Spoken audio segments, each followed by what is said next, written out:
Hello everyone and welcome to another News Coolum video. I'm here at the EVgo charger in Victorville and we're about to head out to the new EVgo charger in Baker, California on the way to Las Vegas. Check out the charger, the site. It's been open for a few weeks now, but EVgo still hasn't activated the 150 kilowatt chargers, or at least not made them available to the public. I'm charging up here, just trying to get up to about 70% battery. The Baker charger is still in the middle of nowhere without a whole lot of infrastructure to support it or supplement it. So I would rather make sure I have enough charge to get out there that in case something isn't working properly, I can go ahead and make it to another charger.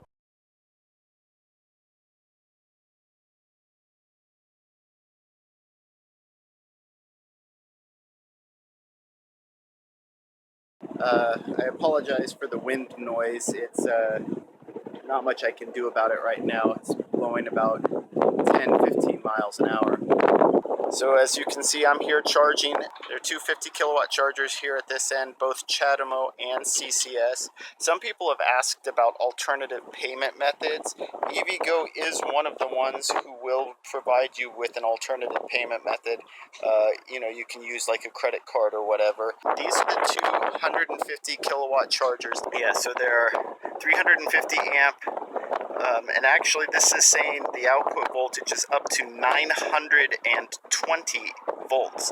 So these should charge those new Porsche Taycans at, not obviously the full speed, but the full voltage anyway. So that's good to note.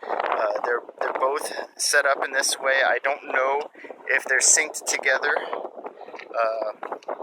These cords, you'll notice, are somewhat thick on the outside.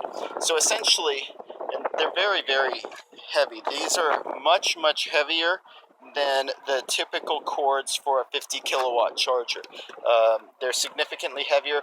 My understanding is with these, they're air cooled, and I don't know what ChargePoint did differently. I do believe that the cord on the ChargePoint Express charger that I reviewed is capable of similar power output to this. It might only have been a 50 kilowatt charger cord, so I don't want to speak out of turn on that. ChargePoint would need to specify, but if it was a faster than that 50 to 60 kilowatt that ChargePoint had, they're significantly ahead of the game because this is a way heavier, harder to manage cord than the one on the ChargePoint station. I'm not sure I'm a fan of the solar panel array. It seems like a bit more style than substance. Though I'm sure the panels on the far side get full sun exposure, but I'm not sure exactly what's to be gained by having these panels angled this way. And it also does not help with the shading. So this is an interesting design concept, but not very effective in my opinion. That panel should be bent down this direction. You're not going to get any shade on this side of the charger this time of day. So I think that was not necessarily a well thought out implementation. Again, here's the other charger here. So we do have the capability of charging two vehicles at the same time, but these are the 125 amp. So you got your CHAdeMO, got your CCS, and actually the CHAdeMO's, these are maybe older units. The CHAdeMO's listing it as 120 amp. So I don't know that makes a significant amount of difference, but yeah, and you can tell the difference in these cords.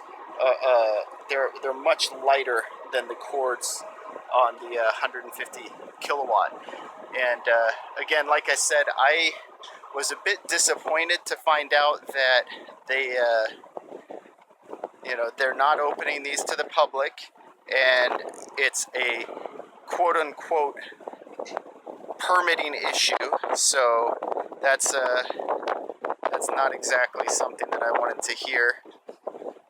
And they do look like they have the site plumbed for at least one additional charger here.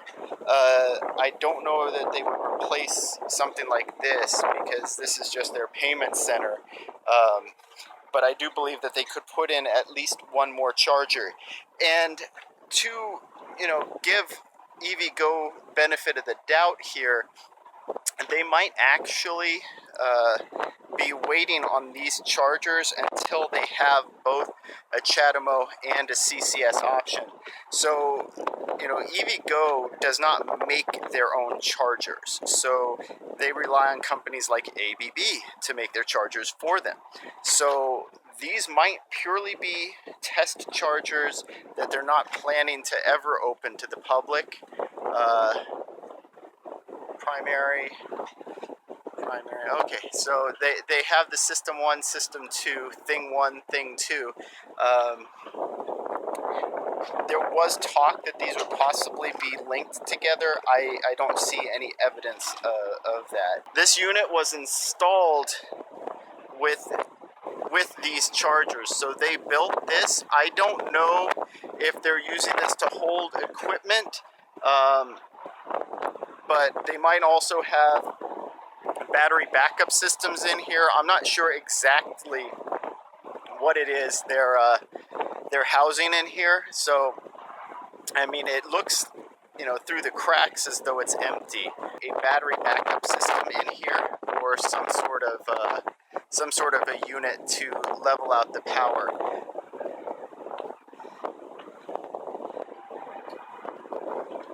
But then also the other thing too that, these all look empty. The other thing too that bothers me about this site, and I've mentioned this before, there's no level 2.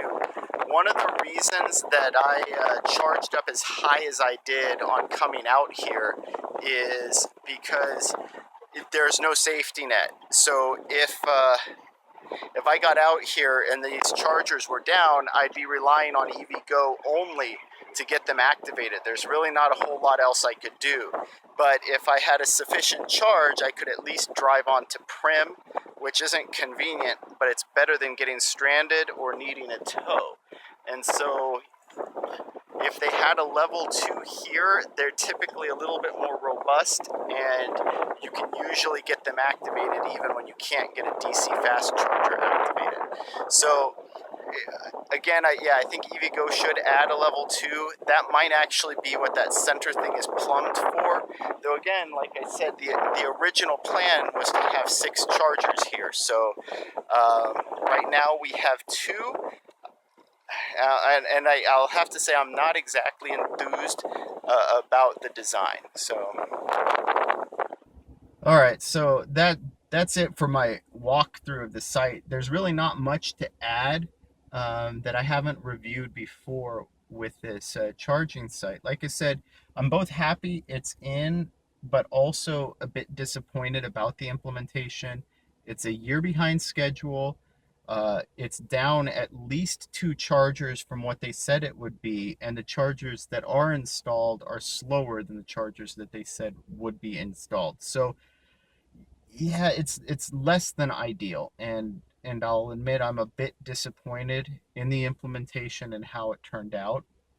But that being said, it is what I consider one of the more essential sites because it does bridge the gap between Los Angeles and Las Vegas. But with only 2 chargers and only 50 kilowatts each, this site is going to get overwhelmed very, very easily, and it's going to put additional pressure both on the infrastructure in Las Vegas as well as the charger that EVgo has in Victorville. Now, other companies are coming in and building additional chargers, and EVgo might as well. You can see this sort of from Tesla's build out, where they have a 40 car charger here in Baker, but even though most of their cars have 200 plus miles of range, they also recognized the fact that they needed additional charging in Prim, and which is right on the border of California and Nevada, and additional charging in Yermo. And so they sort of bookended either one. And so, my criticism for EVgo here, though, is if this is what the site was going to look like, they should have just installed these 50 kilowatt chargers a year ago. If there's permitting holdups, don't worry about it. Don't do it to this fanfare.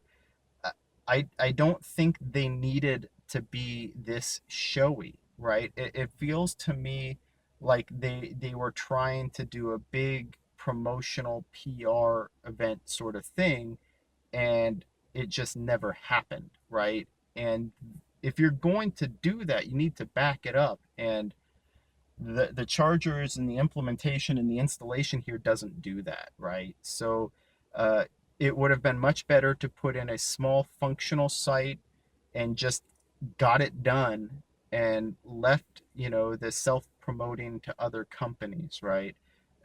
Yeah, I would much rather see a company like EVgo be about substance rather than about braggadociousness, right? Like I said, that's the thing moving forward is I think EVgo, we need to build additional sites.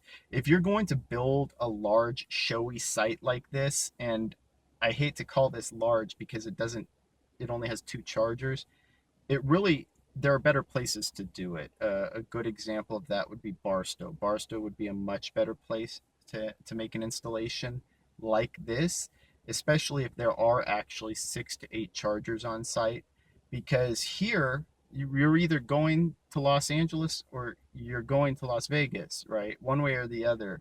Maybe some people are visiting Death Valley, but it's not a big junction. Whereas someplace like Barstow, you could be going to Arizona, you could be going to Nevada, you could be going to Bakersfield in the San Joaquin Valley, or you could be going to Los Angeles. So it makes more sense to put a much larger installation there at that intersection to support a lot more vehicle travel. So I'd love to hear what you guys think about this site. Maybe if what word is on the street, if you've heard about newer implementations going in, where they might be. Just hopefully we can get this network a little bit more resilient, a little bit more built out. But anyway, as always, thank you for watching.